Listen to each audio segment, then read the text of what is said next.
In 2005 and 2006, documentary filmmaker Paul Kimball polled a select group of the world's leading UFO researchers. He asked each for a list of their 10 best UFO cases of all time. The cases were assigned point values, then averaged together. Over 70 UFO incidents from around the world received votes. At the end of the process, the following 10 incidents comprised the best evidence UFO cases of all time.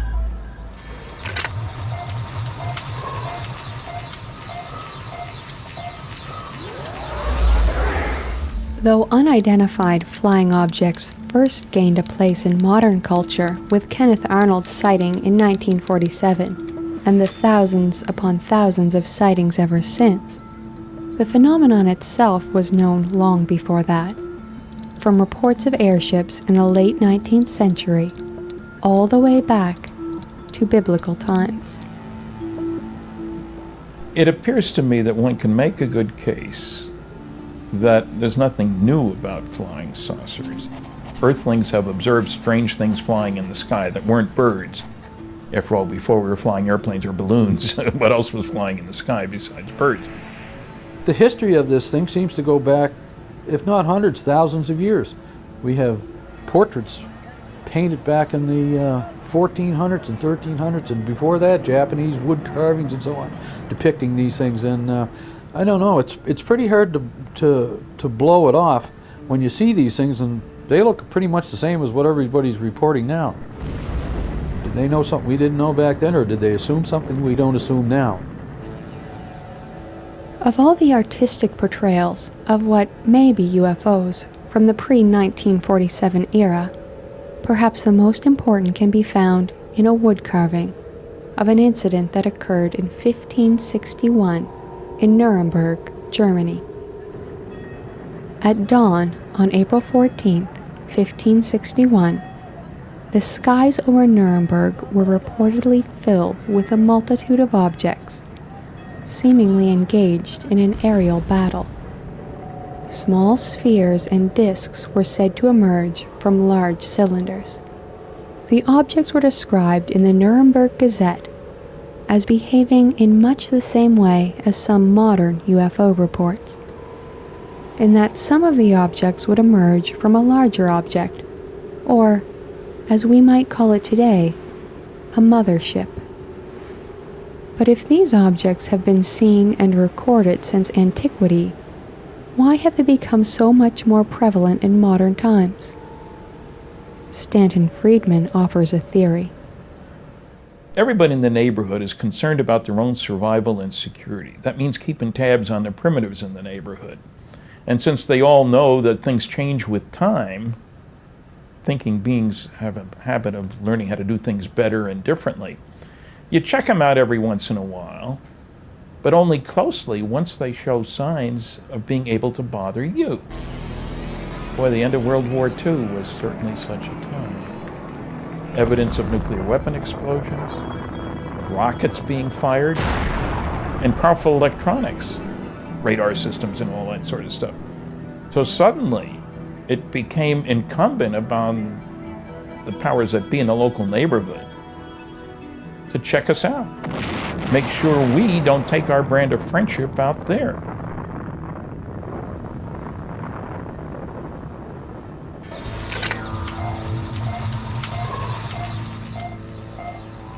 Probably the only unexplained astronaut UFO case on record is the Skylab 3 case from September 20th, 1973. In this case, 3 astronauts, Alan Bean, Jack Lausma, and the first scientist in space, Dr. Owen K. Garriott of Stanford University, sighted a bright red, flashing object outside their spacecraft. They observed it for 10 minutes and took 4 color photographs. Dr. Garriott measured the delay between when Skylab 3 went into the Earth's shadow and when the UFO went into the shadow. This gave him a distance measurement which showed the object to be between 25 and 30 miles away and over 800 feet in diameter. Now that is extraordinary. No one has ever orbited an object over 1,000 feet in size in space. In fact, at that time in 1973, the Skylab itself was the largest object ever put in orbit. I've spoken with a number of astronauts, and if you remember what the original requirements were, they had to be the best of the best. They all had to be pilots, for one thing. And pilots are familiar with things in the atmosphere. They don't live very long if they're not. So yes, I'm very impressed with astronauts. Are they 100% perfect about everything? Of course not, but that isn't the question. Are they as dependable as anybody else? I'd say yes, more so than most. What makes this a great case is that you have the highest caliber of witnesses imaginable.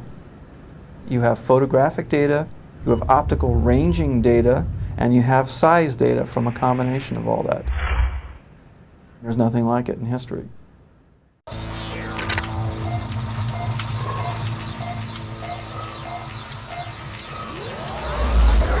One of the hallmarks of a best evidence UFO case is one where there are multiple independent witnesses who all observe the same thing.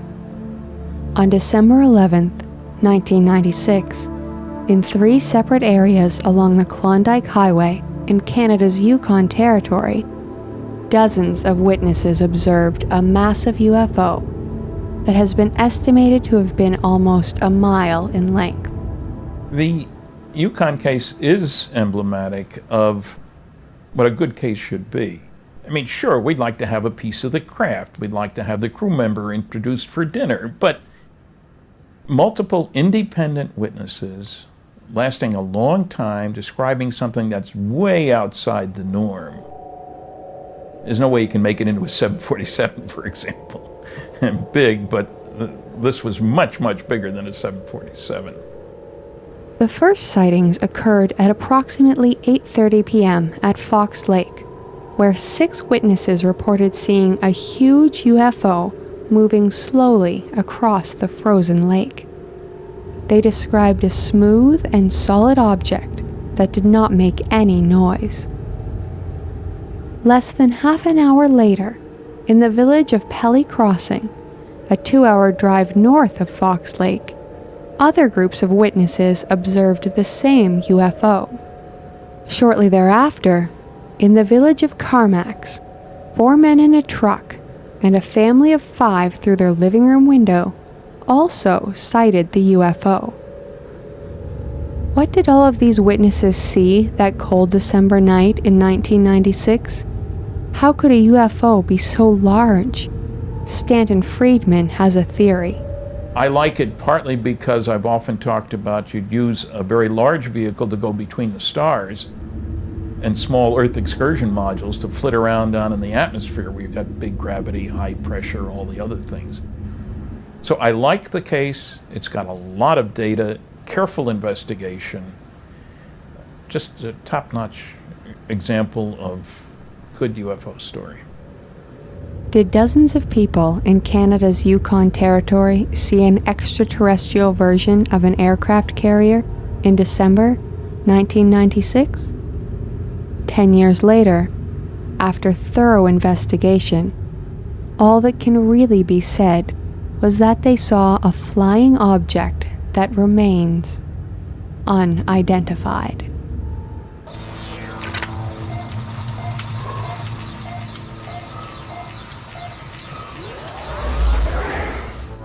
Perhaps no UFO case is more worrying than one which appears to compromise national security, and there are few places more secure than a nuclear missile launch site, like the one near Malmstrom, Montana, at which Captain Robert Salas was stationed one morning in March 1967.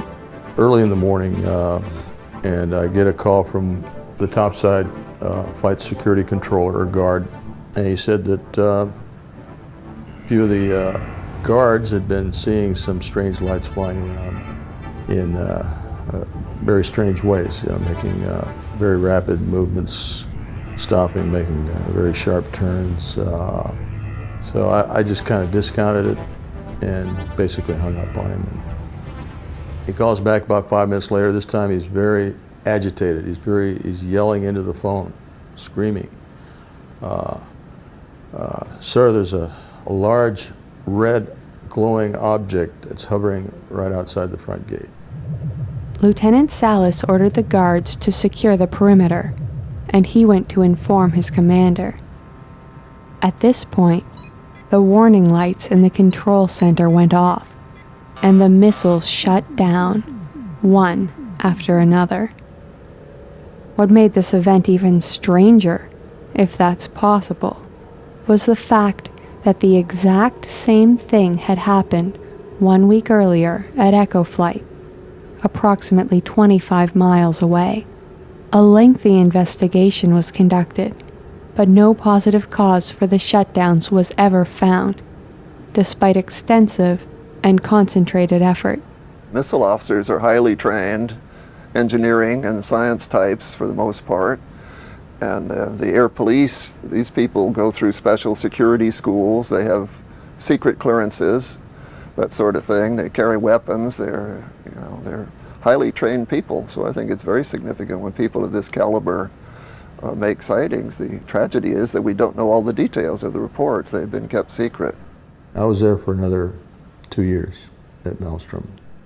This incident was never brought up again in any of our briefings, and we were told not to talk to anybody about it. Over the years, it became more and more clear to me that what occurred was something that can't be explained as originating from Earth. I'm quite impressed with the Malmstrom case, not only because of the people involved, and there were quite a few people involved. It wasn't just a flyover by a flying saucer, what went by. But the impact on the equipment that was there, I mean, it's kind of scary when you think of missiles being affected by a foreign power, if you will. And remember, it's one of a number of cases around SAC bases. There was a whole wave of sightings. Indeed, over the past 60 years, there have been dozens of sightings in and around sensitive nuclear facilities. At least one person who was there is certain that there was a purpose. I'm convinced that we were visited by some extraterrestrial object, and that there was not only visited, but there was a definite message. And the message was, get rid of your nuclear weapons.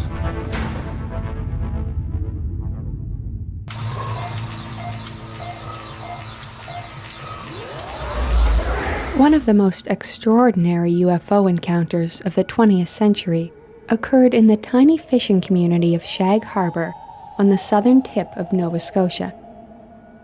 On the evening of October 4th, 1967, several residents of the village noticed a rather strange grouping of 4 orange lights.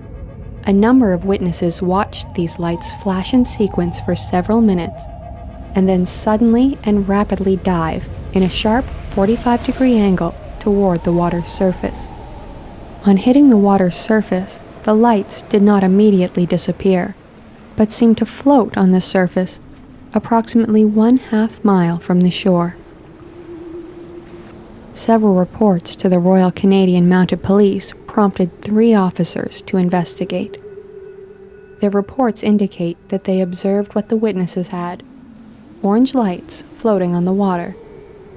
The officers, along with dozens of witnesses who had gathered on the shore, watched as the orange light slowly changed to yellow, and the dome-shaped object appeared to move slowly across the surface of the water, leaving a yellowish foam in its wake. After about 5 minutes, the object submerged beneath the water. The military was called in to investigate. Years later, UFO researchers Don Ledger and Chris Stiles uncovered the fact that the object that dove into the waters off Shag Harbor had been tracked. It had actually traveled underwater for a distance of about 25 miles to a place called Government Point. where the United States maintained a technically advanced military base for tracking submarines. At this point, the United States Navy also became involved in the investigation. As the Navy waited, the detection equipment picked up another object entering the area underwater. It joined the first object on the ocean floor.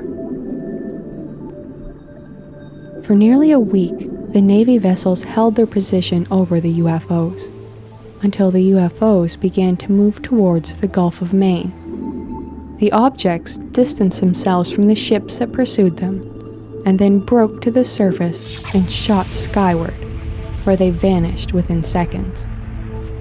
What's different about the Shag Harbor incident, or the UFO incident, is that the witnesses, the lay people, claimed they saw an airplane or crashing into the harbor. They thought it was an airplane, and it was the military who classified it as a UFO. Usually it's the other way around, people. The lay people call it in and say they saw a UFO, and the military will say it's, it's just misinterpretation of a prosaic object in the sky. It could be an airplane or a planet or a star or something like that, or a satellite. So this was different. It was completely switched around from the usual concept. The Shag Harbor incident occurred over water and then underwater. As the old saying goes, the oceans of the world hide a lot of history and a lot of mystery. The difference with Shag Harbor, Nova Scotia, is that in 1967, the waters there may well have held a mystery that was literally out of this world. It's a history that the Canadian and American governments still keep secret 40 years later.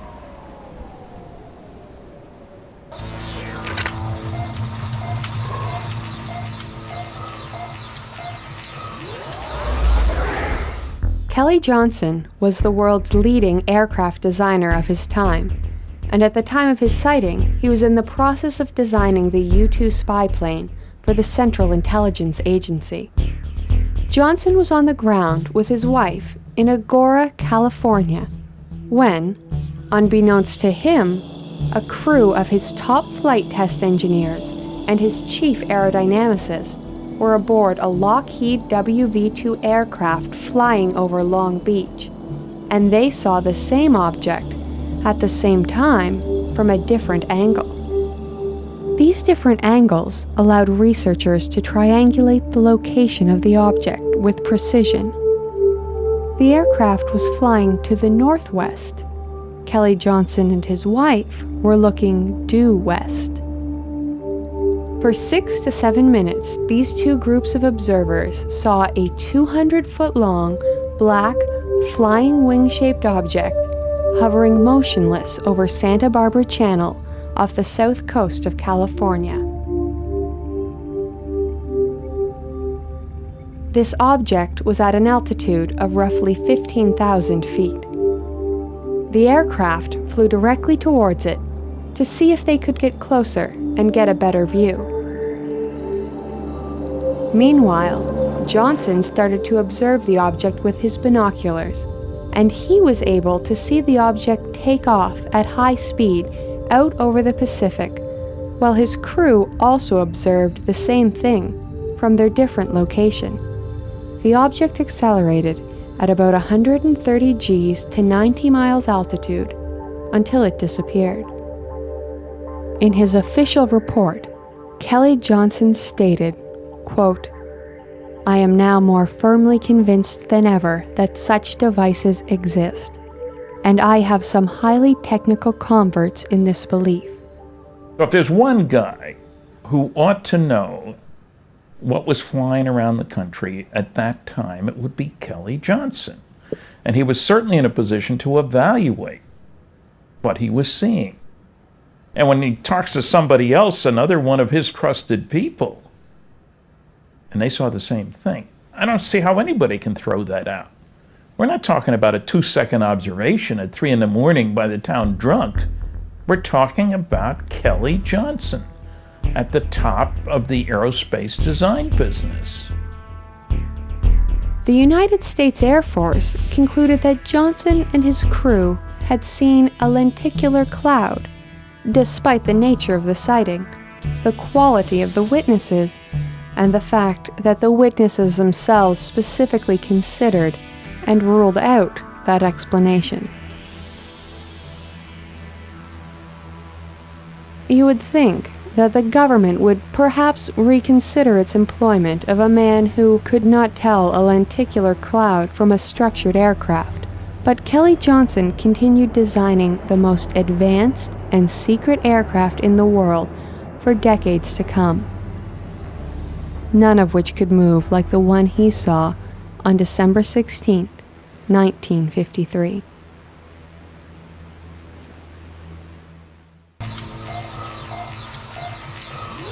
In the search for top UFO cases, skeptics will often ask why there aren't better UFO photos available. In fact, there are UFO photos out there that have withstood expert analysis, the best of which come from McMinnville, Oregon, taken on May 11, 1950, by farmer Paul Trent. By analyzing the two photos, it was possible to determine where Mr. Trent stood when he took the two photos, to within accuracy of a foot or so. And so if you imagine looking down from above, you can plot where he was standing and where the sighting lines went out. And they said that this object moved to the left, moved southward as they're looking towards the west. It moved slightly between pictures. And in fact, he was standing in one location for the first photo, looking, let's say, this way, and then he moved a little bit to the north. As this object was traveling along, he didn't want it to get blocked by the nearby garage, so he moved a little bit to his right, and then he looked and took a photo that was in this way, and the sighting lines crossed. Now the overhead wires can be positioned where they were, and the sighting lines did not cross under the wires. So, if it was a model, it wasn't hanging straight down under the wire. The two photographs taken by Paul Trent provided a stereoscopic pair of pictures that gave researchers the data necessary to determine and measure distances to objects within a short range of the camera. His altitude, or the altitude of the camera, also dropped by about a foot. So not only do you have a horizontal triangulation method, but you have a vertical triangulation method. Now when you combine those two methods of distance determination, you can determine the distance to every short-range object in those photos. And the UFO model, if that's what it was, does not fit. It is not at the close range of those overhead wires that are about 15 feet away from the camera. They don't fit the locations and distance of the garage or the house, or the trees that were several hundred feet away in the background. There's no indication that that this was a hoax. That the indications are totally that they actually saw some object flying past their farm and took two photographs of it. In the 1960s, the U.S. Air Force contracted an outside scientific study of UFOs to be conducted by the University of Colorado. The astronomer William Hartman concluded that this is one of the few cases in which all of the geometric, photometric, and photogrammetric aspects agreed that there was an object, extraordinary object, tens of meters in size and metallic in appearance, about a mile away, which would seem to be consistent with an alien visitation, even though that's pretty hard to believe. Hard to believe? Perhaps. But in the McMinnville case, it's hard to escape the conclusion that a picture really is worth 1,000 words.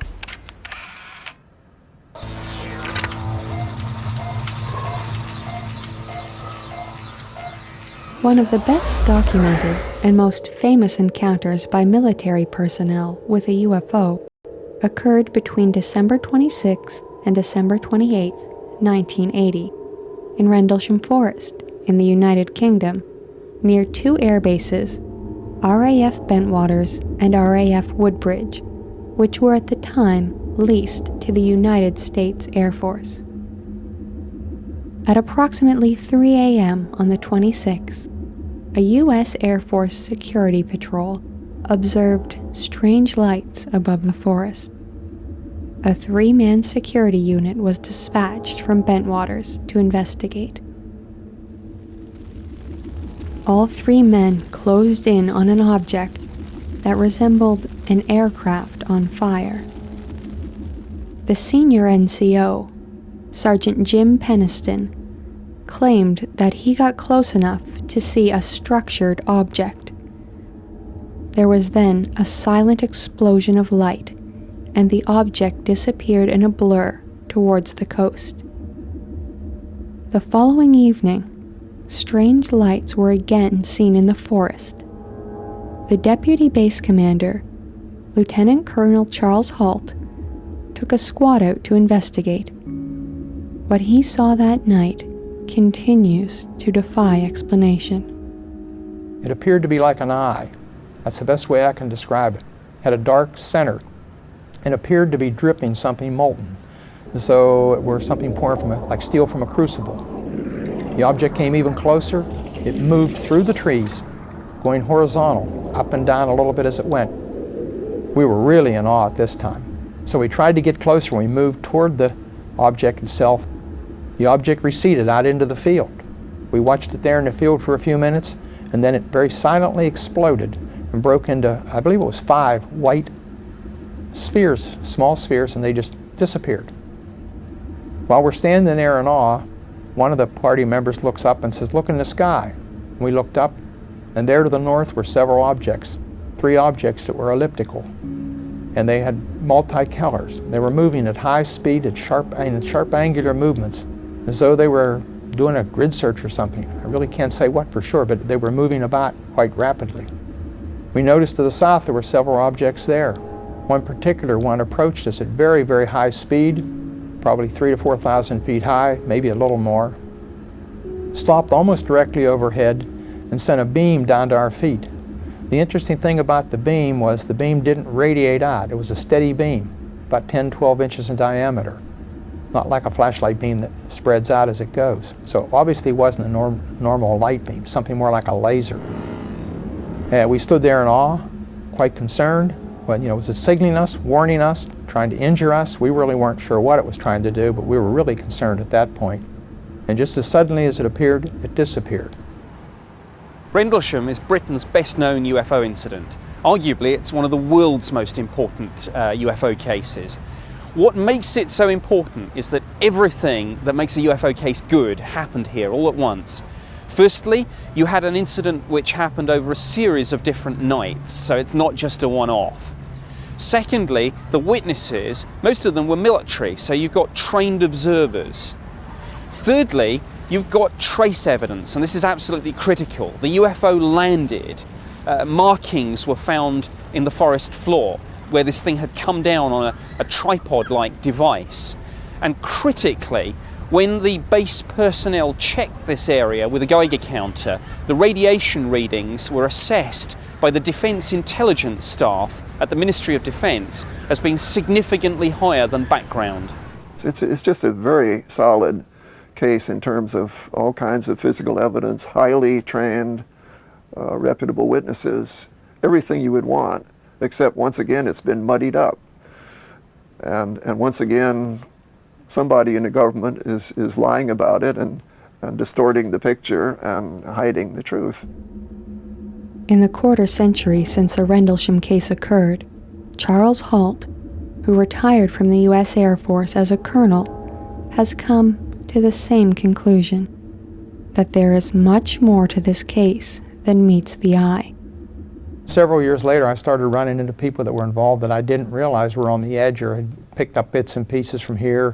For instance, one of the radar operators in the tower at Eastern Radar, who had air defense responsibility for that sector, told me that they actually picked up objects on the screen that night and had them on tape, but somebody took the tape.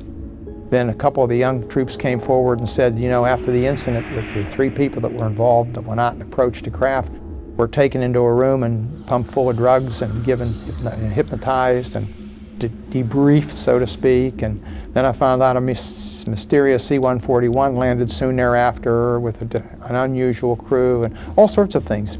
The aftermath is quite interesting. It was very obvious there was a great deal more interest than was ever publicly or openly admitted to anybody, including the senior officers on the base. To this day, No one knows for sure what happened in Rendlesham Forest between December 26th and December 28th, 1980. But one thing seems certain. Whatever these Air Force personnel saw on those nights was something more mysterious and perhaps otherworldly than the government would like us, and even them, to believe.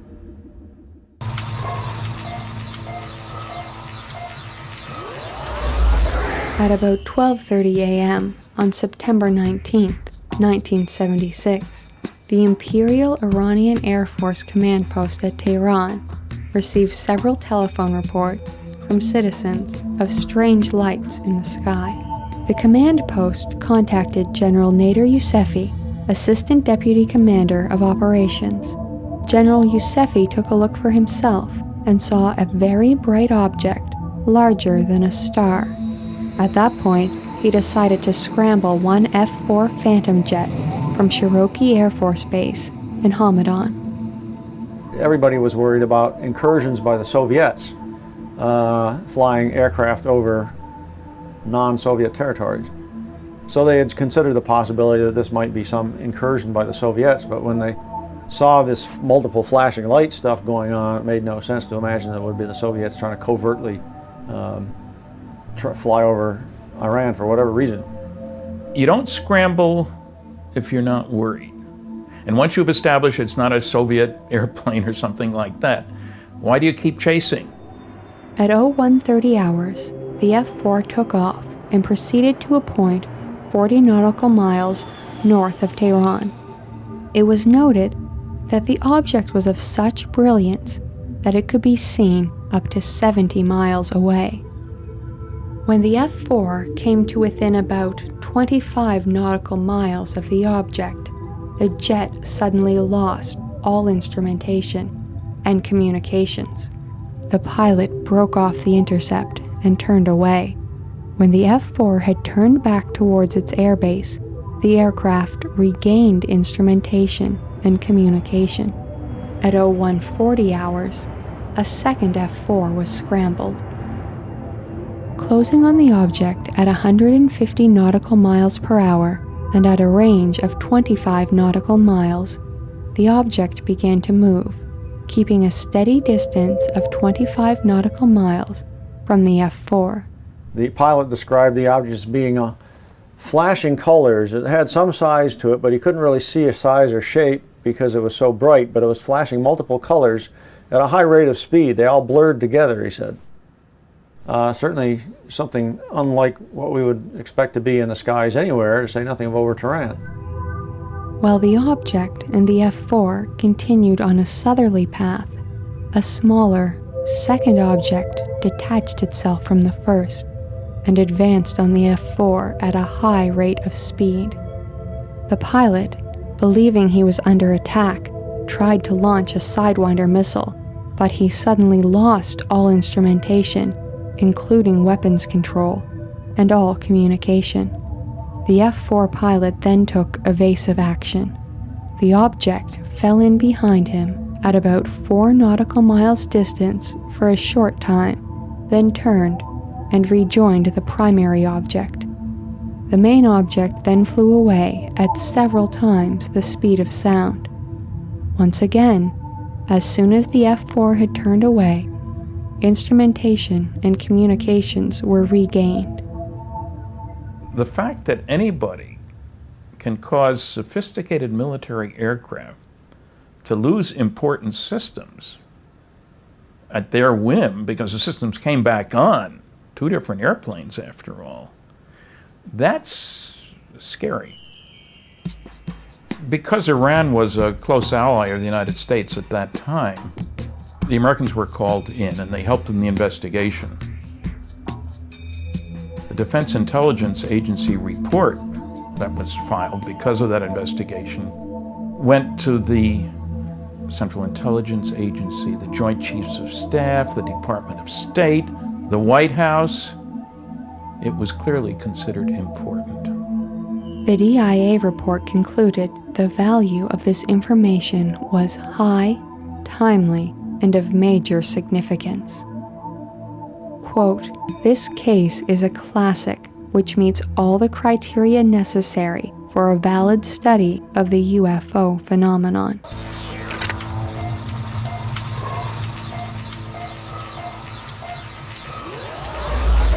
The best evidence UFO case of all time occurred on the 17th of July, 1957, when a United States Air Force spy plane had a close encounter with an unidentified flying object.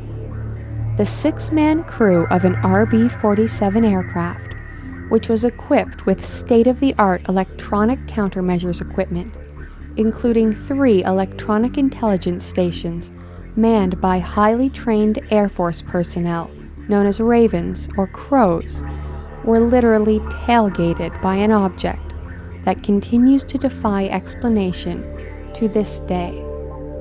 This plane was flying out of Forbes Air Force Base, Kansas, and the crew was on a training mission to shake down the airplane and test out its components. This crew detected and recorded on wire recorders and tape recorders the electronic signals, radar-like in nature, that came from the same direction and location as the UFO. It followed them and then overtook them as they flew over Louisiana, Mississippi, Texas, and Oklahoma for over 2 hours that night. The crew involved in the UFO incident was one of the top crews in the wing. They were instructors and evaluators in the standardization division and were highly respected. They had the most experience and the best training.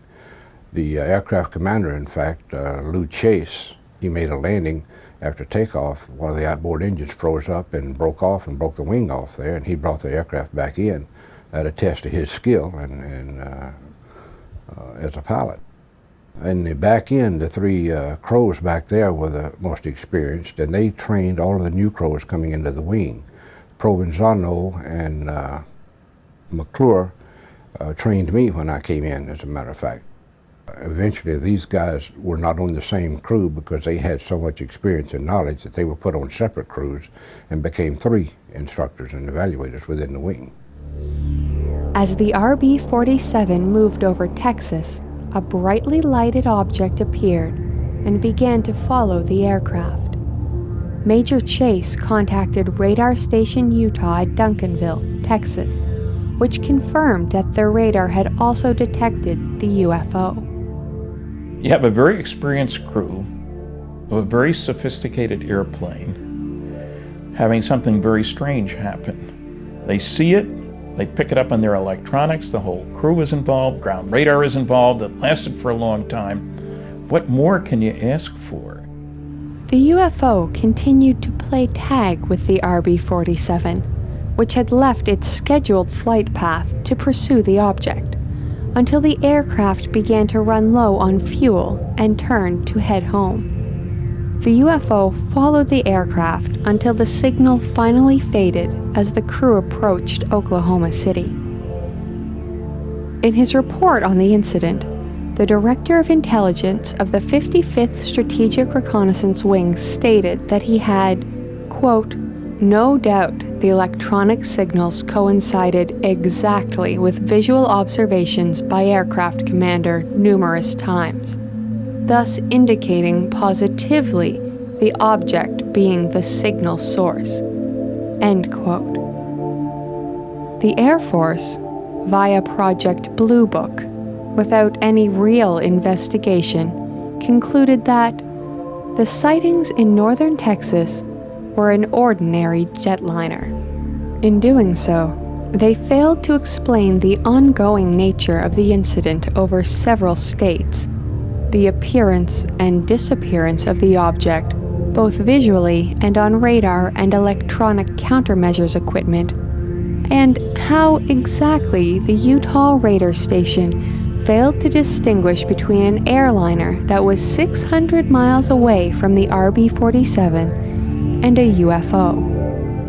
Researcher Brad Sparks explains why the RB-47 case is the best ever, contrary to what the United States Air Force said. Why is it so important? Because it's the only time in history that radio or radar signals have been detected and recorded from a UFO, not just are using radars to bounce signals off a UFO. We're actually detecting something that the UFO seems to be sending out. This indication of intelligence makes the Blue Book explanation even more absurd, as does the fact that this was not the only time an RB-47 encountered a UFO.